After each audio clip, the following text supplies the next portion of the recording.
Class 11 में आज हम लोग बोर्ड से मॉडल ऑफ एटम की बात कर रहे थे। क्लास 11 टॉपिक हमारा बोर्ड्स मॉडल ऑफ एटम, ये आज का टॉपिक है। इसी टॉपिक पे कल हम लोगों ने चर्चा किया था। तो कल बात ये चल रही थी कि मान लीजिए बोर्ड के अकॉर्डिंग ये आपका कोई एटम है। इस एटम का क्या है? न्यूक्लियस। एटम का क्या है? न्यूक्लियस। न्यूक्लियस में कौन रहते हैं? Proton plus neutron. और न्यूक्लियस के चारों तरफ कई सर्कुलर पाथ या ऑर्बिट है। ये जो सर्कुलर पाथ या ऑर्बिट है, इन्हीं सर्कुलर पाथ में इलेक्ट्रॉन क्या करता है? चक्कर लगाता है। ये आपका सेल नंबर 1 है, ये सेल नंबर 2 है, cell number 3, orbit number 1, orbit number 3। तो बोर्ड्स ने कहा था कि इलेक्ट्रॉन जो है न्यूक्लियस के चारों तरफ जो सर्कुलर पाथ होते हैं उसमें क्या करता है? रोटेट करता है। पहला statement, electron rotate in circular path around the nucleus। दूसरा स्टेटमेंट बोर्ड का यह था कि इलेक्ट्रॉन न्यूक्लियस के चारों तरफ सभी सर्कुलर पाथ में रोटेट नहीं करता है, but electron does not rotate in all circular path. Bore के अकॉर्डिंग एटम दो पार्ट से कंसिस्ट बना होता है। एक एटम का न्यूक्लियस, दूसरा न्यूक्लियस के चारों तरफ का जो वृत्ताकार मार्ग होता है, जिनको आप लोग ऑर्बिट कहते हैं, जिसमें इलेक्ट्रॉन चक्कर लगाते हैं। ये कह रहे हैं कि इलेक्ट्रॉन जो है सर्कुलर पाथ में न्यूक्लियस के चारों तरफ चक्कर तो लगाता है, but electron does not rotate in all circular path. लेकिन इलेक्ट्रॉन सभी सर्कुलर पाथ में चक्कर नहीं लगाता है। इलेक्ट्रॉन किस सर्कुलर पाथ में चक्कर लगाता है? अगले पॉइंट में देखिए, electron rotate only in those circular path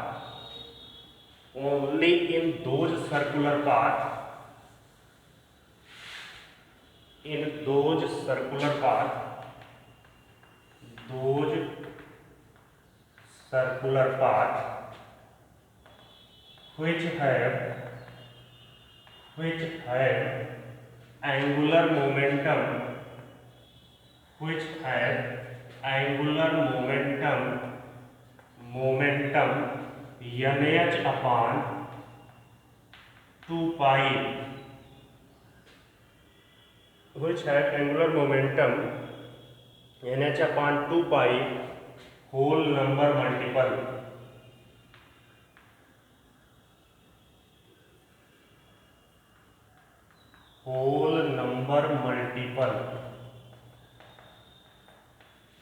electron केवल उसी ऑर्बिट में रोटेट करेगा जिस ऑर्बिट में उसका एंगुलर मोमेंटम nh अपॉन 2 पाई का क्या होगा? इंटीग्रल मल्टीपल होगा, होल नंबर मल्टीपल होगा। अगला स्टेटमेंट देखिए,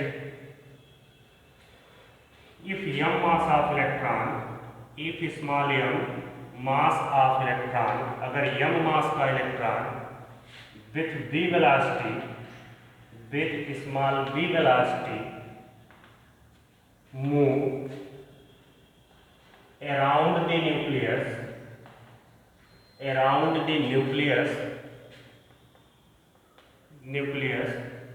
in r radius of circular path, small r radius of circular path, then angular momentum product of mass, velocity and radius, that is known as angular momentum, कोणीय संवेग of electron is equal to nh upon 2 pi।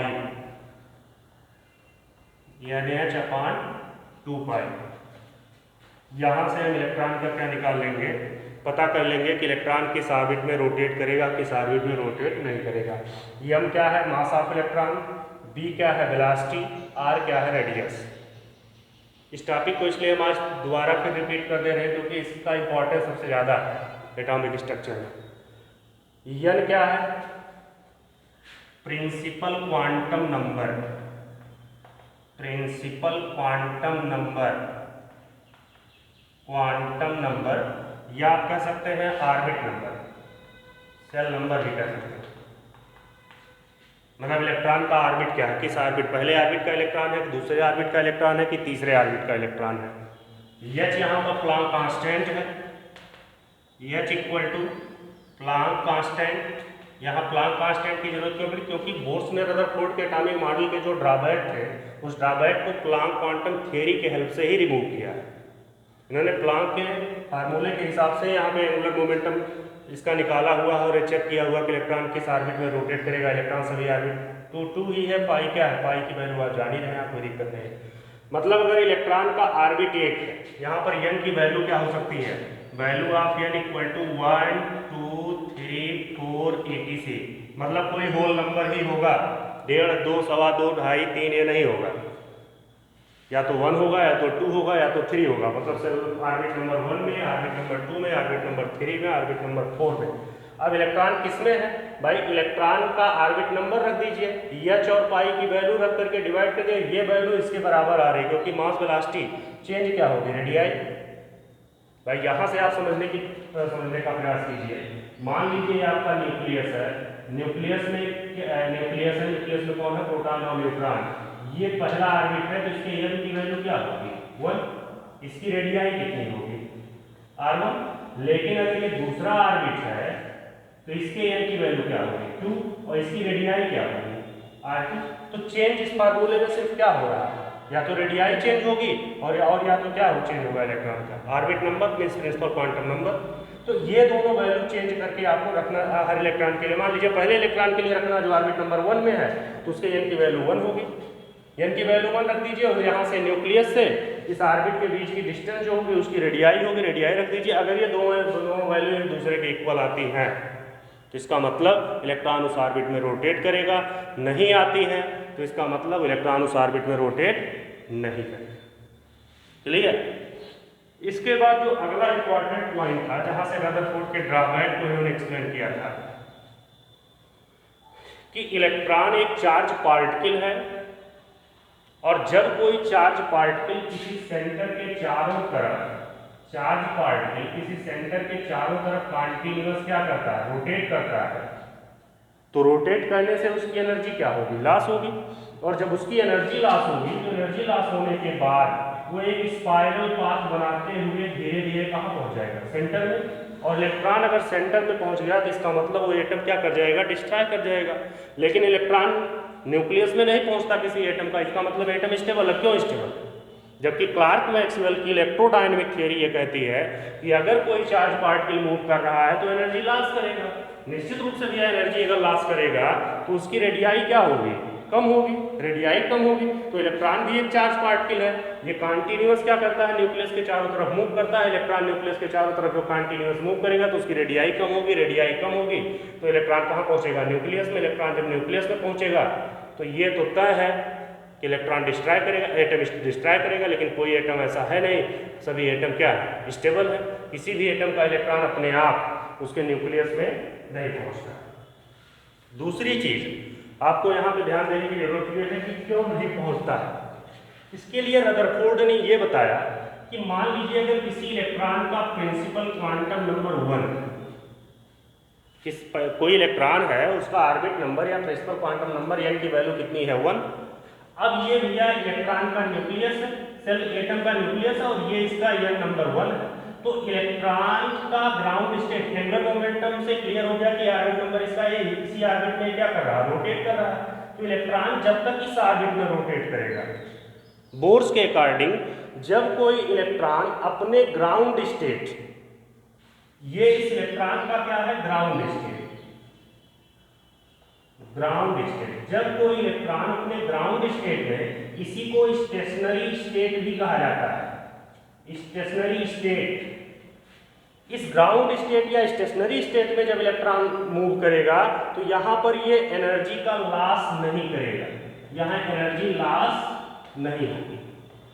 कोई भी electron इस stationery state में या ground state में energy को loss नहीं करता है, ये बोर का मानना है। लेकिन जब कोई इलेक्ट्रॉन, अब क्यों नहीं करता है, इसका रीजन ये हो सकता है कि इलेक्ट्रॉन जो है यहाँ से लगाए गए अपने कंटिन्यूअस रोटेशन से जो स्पेशल टाइप का फोर्स जनरेट होता है, जिसको हम लोग कहते हैं सेंट्रीपिटल फोर्स। ये सेंट्रीपिटल फोर्स को क्या करेगा, बैलेंस कर देगा।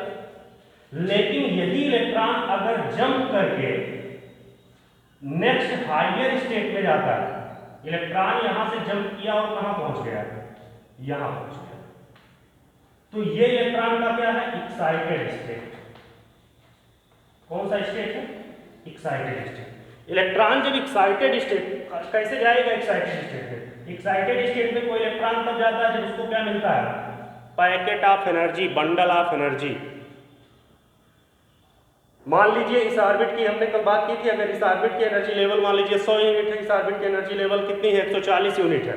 तो अगर इस ऑर्बिट की एनर्जी लेवल आप 140 यूनिट लेते हैं और इस ऑर्बिट का मान लेते हैं एनर्जी लेवल कितना है, 100 यूनिट, तो अभी 40 यूनिट एनर्जी इस इलेक्ट्रॉन को और चाहिए। अगर इस इलेक्ट्रॉन को 40 यूनिट एनर्जी मिल गई, मान लीजिए इसको 40 यूनिट एनर्जी इस इलेक्ट्रॉन को मिल गई hν के फॉर्म में, तुरंत ये इलेक्ट्रॉन जंप कर जाएगा। इलेक्ट्रॉन जंप करके ग्राउंड स्टेट से कहां चला जाएगा, एक्साइटेड स्टेट।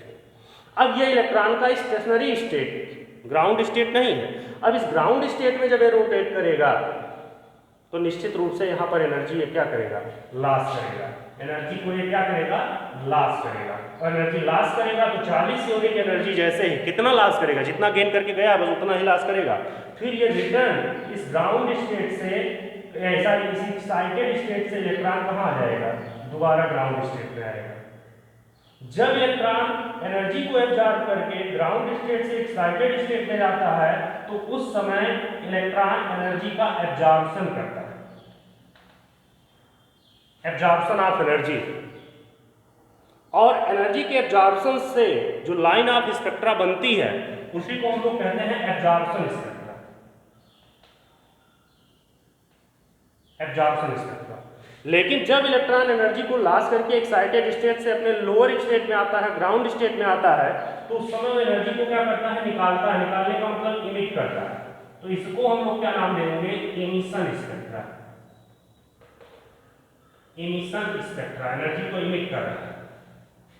तो यहां से यहां गया, एनर्जी एब्जॉर्ब किया 40 यूनिट, लाइन ऑफ स्पेक्ट्रा जो एनर्जी की लाइन बनेगी उसको हम लोग क्या कहेंगे, absorption spectra.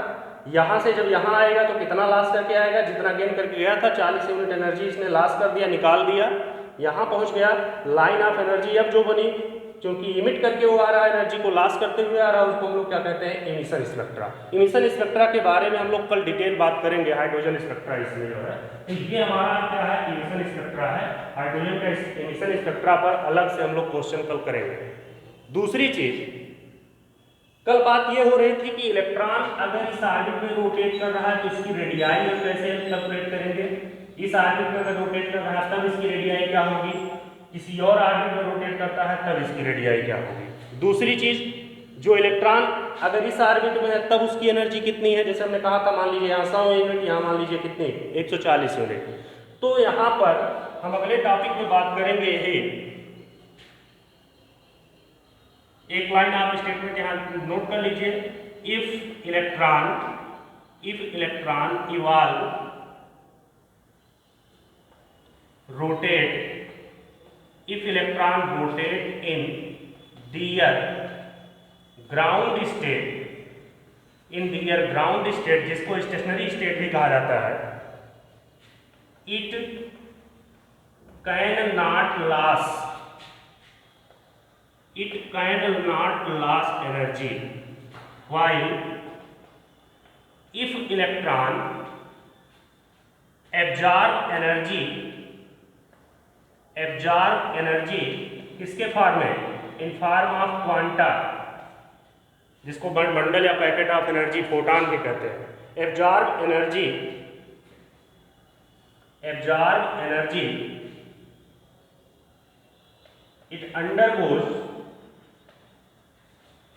it undergoes into excited state into excited state and in this excited state, electron loss their energy। Electron जब ग्राउंड स्टेट में होगा तो एनर्जी को लॉस नहीं करेगा। इलेक्ट्रॉन एनर्जी को क्वांटा या फोटॉन एब्जॉर्ब करके अगर ग्राउंड स्टेट से एक्साइटेड स्टेट में चला जाता है तब वो एनर्जी को क्या करता है, लॉस करता है, जिसकी वजह से due to which energy absorb करने और लॉस करने की वजह से absorption line of spectra, due to which line of spectra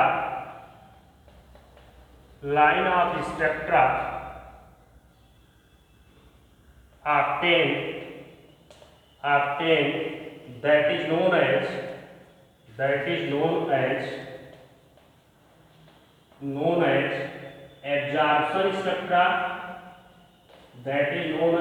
absorption spectra, and यहाँ लिख दे रहे हैं ऊपर emission स्पेक्ट्रा।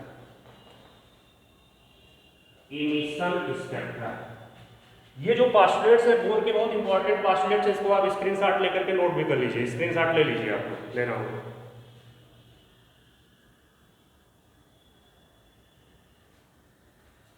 अब हम लोग बात करेंगे कि इलेक्ट्रॉन के एनर्जी लेवल को और उसके रेडियस को कैलकुलेट कैसे किया जाएगा नेक्स्ट। इसके बाद आज इस बोर मॉडल को यहीं पे हम लोग खत्म करते हैं।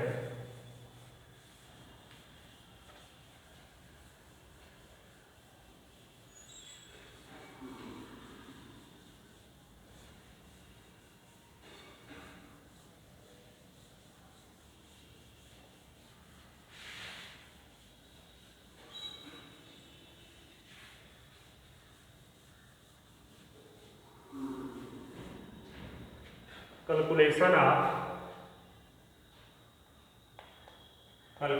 of radii of electron and energy of electron। radii of electron, Bohr's ने हाइड्रोजन एटम या मोनो इलेक्ट्रॉनिक स्पीशीज के लिए जो भी कुछ दिया था radii of mono electronic species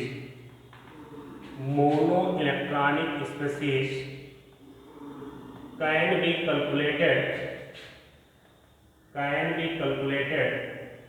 कैसे हम लोग कैलकुलेट करेंगे?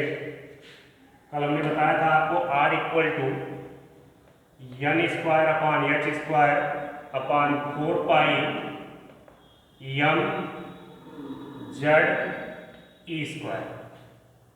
हाइड्रोजन एटम या हाइड्रोजन की तरह और कोई मोनो इलेक्ट्रॉनिक स्पीशीज हो, जैसे हाइड्रोजन के बाद क्या हीलियम में 2 इलेक्ट्रॉन होता है, 1 इलेक्ट्रॉन निकाल दीजिए क्या होगा He+, ये भी मोनो इलेक्ट्रॉनिक हो गया, सिंगल इलेक्ट्रॉन। रेडियाई निकालने का ये फार्मूला जो बोर्स ने दिया है वो केवल ऐसे एटम पर, ऐसे स्पीशीज, ऐसे आयन पर फॉलो हो सकता है कुछ नहीं कि एटम न्यूट्रल हो, जहां पर इलेक्ट्रॉन कितने हो, एक। मल्टी इलेक्ट्रॉनिक के लिए इनका कॉन्सेप्ट नहीं है।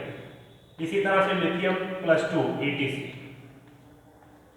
इन सब के लिए हम इलेक्ट्रॉन की रेडियाई निकाल सकते हैं। मतलब इलेक्ट्रॉन पहले ऑर्बिट में है तब उसकी रेडियाई क्या होगी, इलेक्ट्रॉन दूसरे ऑर्बिट में है तब उसकी रेडियाई क्या होगी। मतलब इलेक्ट्रॉन न्यूक्लियस से जिस भी ऑर्बिट में है उसकी रेडियाई हम कैसे निकालेंगे, उसके लिए हमें क्या पता होना चाहिए, n² h square upon 4 pi m z e square.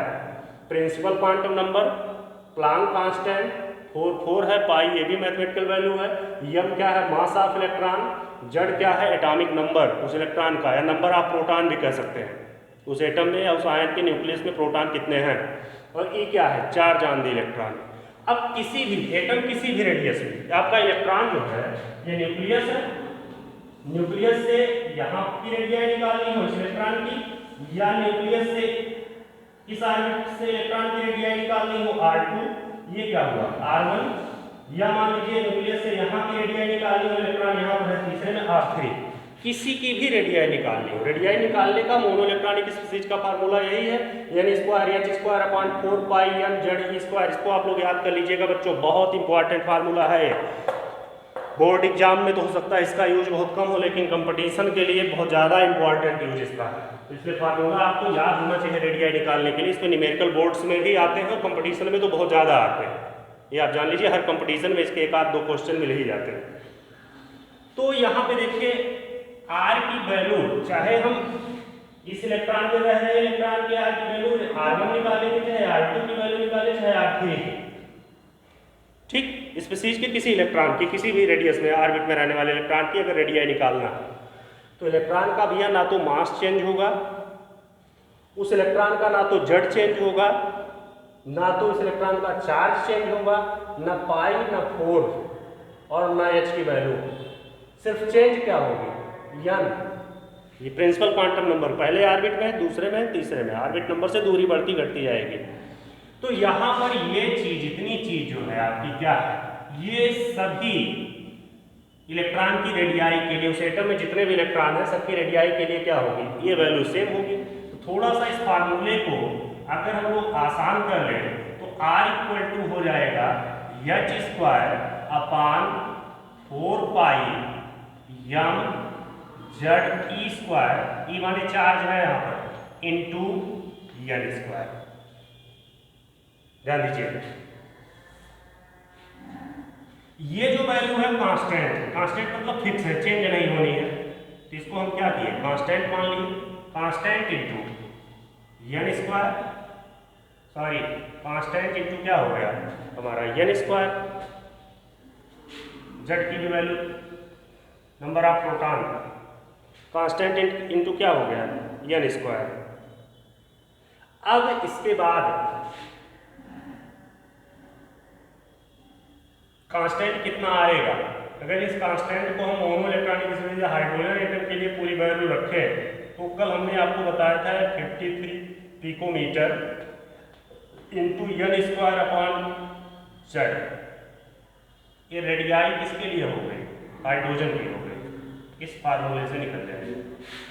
तो इसका मतलब अगर ये R1 हाइड्रोजन की पहली रेडियाई है, अगर हाइड्रोजन की दूसरी रेडियाई हमको निकालनी है तो हमारा क्या होगा 53 pm इंटू एन की वैल्यू क्या हो जाएगी 2 स्क्वायर अपॉन हाइड्रोजन का एटॉमिक नंबर तो वो नहीं है, नंबर आप चाहे पहले इलेक्ट्रॉन की रेडियाई निकालो चाहे दूसरे इलेक्ट्रॉन की रेडियाई निकालो, किसी भी ऑर्बिटल इलेक्ट्रॉन की निकालिए, तो ये आपका हो जाएगा 2 2 जा 4, ये आएगा आपका 1 से डिवाइड करो, उससे कोई फर्क नहीं, 212 पिकोमीटर। इस तरह से आप तीसरे इलेक्ट्रॉन की रेडियाई है, तीसरे इलेक्ट्रॉन की, चौथे ऑर्बिट की, पांचवें ऑर्बिट, किसी भी ऑर्बिट के इलेक्ट्रॉन की रेडियाई को क्या कर सकते हैं, कैलकुलेट कर सकते हैं। यहां पर देख लीजिए जेड क्या है, एटॉमिक नंबर, या आप कह सकते हैं नंबर ऑफ प्रोटॉन। ई को जान लीजिए, ई हो सकता है आप लोग भूल जाए, charge on the electron, electron पर चार्ज कितना होता है, पहले लेक्चर में हमने टेबल बना के नोट्स में भी दिया, वहां से देख लीजिए, चार्ज ऑन द इलेक्ट्रॉन। बाकी और क्या नहीं जानना है आप लोग, एच आपका प्लांक कांस्टेंट, अभी हमने MBR इक्वल टू NH/2 में बात किया है, प्लांक कांस्टेंट इसकी वैल्यू कितनी होती है 6.62 into 10⁻³ joule second, 6.62 into 10⁻³ JS joule second. बाकी वैल्यू आपकी क्लियर है, इसमें कुछ करना नहीं। ठीक उसी तरह से अगर हमें इलेक्ट्रॉन की क्या निकालनी है, एनर्जी, तो इलेक्ट्रॉन की एनर्जी निकालने के लिए हमारे पास फार्मूला है energy equal to -2 pi square m z square e⁴ upon n square h square into z square upon n square.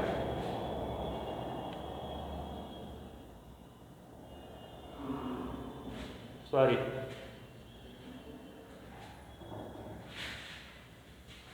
इस फार्मूले से हम किसी इलेक्ट्रॉन, मोनो इलेक्ट्रॉनिक स्पीसीज की क्या निकाल सकते हैं, एनर्जी निकाल सकते हैं। यहाँ पर m क्या है, मास ऑफ इलेक्ट्रॉन, z क्या है, नंबर ऑफ प्रोटॉन या atomic number, e charge on the electron, h क्या है, प्लांक कांस्टेंट n।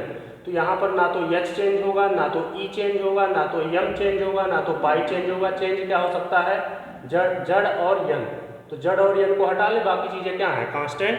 ठीक उसी तरह से रेडियाई वाले की तरह इस फार्मूले को भी हम सिंप्लीफाई कर लें, तो सिंप्लीफाई करने पर फार्मूले को हम लिख सकते हैं equal to -2 pi square m e⁴ upon h square, और ये आपका क्या होगा? जेड स्क्वायर अपान कौन? N square. Z square upon n square. तो इतनी चीजें हमारी क्या है? कांस्टेंट। तो इक्वल टू क्या हो गया? Constant into Z square upon कौन? N square. अब पाई का मान into 2 multiply by mass of electron, इसके बाद चार्ज को मल्टीप्लाई करके और एच स्क्वायर प्लांक कांस्टेंट की वैल्यू से जब डिवाइड करते हैं तो ये जो टोटल कांस्टेंट है हमारा, इस कांस्टेंट की जो वैल्यू आएगी, ये वैल्यू आपकी आएगी -13.6 इलेक्ट्रॉन वोल्ट। -13.6 इलेक्ट्रॉन वोल्ट कितना आएगा?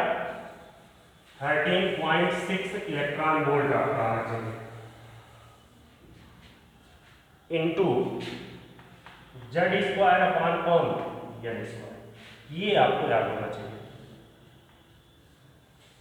किसी मोनो इलेक्ट्रॉनिक स्पीशीज की एनर्जी निकालनी है कि इलेक्ट्रॉन पहले ऑर्बिट में है, तब उसकी एनर्जी क्या है? मान लीजिए इलेक्ट्रॉन पहले ऑर्बिट में हाइड्रोजन एटम है, तो जेड की भी वैल्यू 1 होगी, एन की भी वैल्यू 1 होगी। इलेक्ट्रॉन दूसरे ऑर्बिट में है, तब क्या होगा? अब for first orbit if n equal to क्या? 1 फॉर हाइड्रोजन एटम, पहले ऑर्बिट में जो इलेक्ट्रॉन है उसकी अगर हमको एनर्जी निकालनी है तो इक्वल टू -13.6 इंटू भैया 1 का हाइड्रोजन का एटॉमिक नंबर कितना होता है? 1। किस ऑर्बिट की बात कर रहे हैं? यानी इक्वल टू 1, तो ये हमारा क्या होगा? 1 स्क्वायर। 1 स्क्वायर से कोई मतलब नहीं होगा, तो ई की वैल्यू हमारी कितनी आ गई? 13.6। अगर हम इसकी दूसरे इलेक्ट्रॉन की एनर्जी निकालते हैं तो E1 हो गई। ठीक उसी तरह से E2 of hydrogen atom is equal to -13.6 into z square कितना होगा आपका? हाइड्रोजन का 1 ही होगा, और जेड स्क्वायर की वैल्यू कितनी होगी? 2 स्क्वायर होगी। अब आप इसको मल्टीप्लाई कर लीजिए, मल्टीप्लाई करने के बाद जितना आएगा उसकी वैल्यू आ जाएगी। इसी तरह से E3 भी निकालना होगा। अगर आप E3 निकालते हैं हाइड्रोजन एटम का तो -13.6 इंटू एटॉमिक नंबर तो हाइड्रोजन का वही होगा। अगर उसी एटम के इलेक्ट्रॉन के अलग अलग ऑर्बिट के इलेक्ट्रॉन की एनर्जी निकाल रहे तो ये आपका क्या हो गया? 3 स्क्वायर। इसको यहाँ से डिवाइड कर दीजिएगा, कुछ वैल्यू आएगी, इतना कैलकुलेट करके चेक कर लीजिएगा। इस तरह से हम इलेक्ट्रॉन की किसी भी ऑर्बिट की एनर्जी लेवल क्या कर सकते हैं? इसी इलेक्ट्रॉन की एनर्जी को क्या कर सकते हैं? कैलकुलेट कर सकते हैं। इतनी तैयारी आप लोग कर लीजिएगा अच्छे से, इसको नोट भी कर लीजिएगा। और कल हम लोग बात करेंगे spectra of hydrogen atom. Hydrogen atom के स्पेक्ट्रा की बात करेंगे, एक वीडियो पूरा इसमें लगेगा। और उसके बाद हम मॉडर्न एटॉमिक स्ट्रक्चर, जो कि बहुत इंपॉर्टेंट है, पाउली, हुन, क्वांटम नंबर, ऑर्बिटल, ये सारी चीज़ों की डिस्कशन करेंगे। Thank you.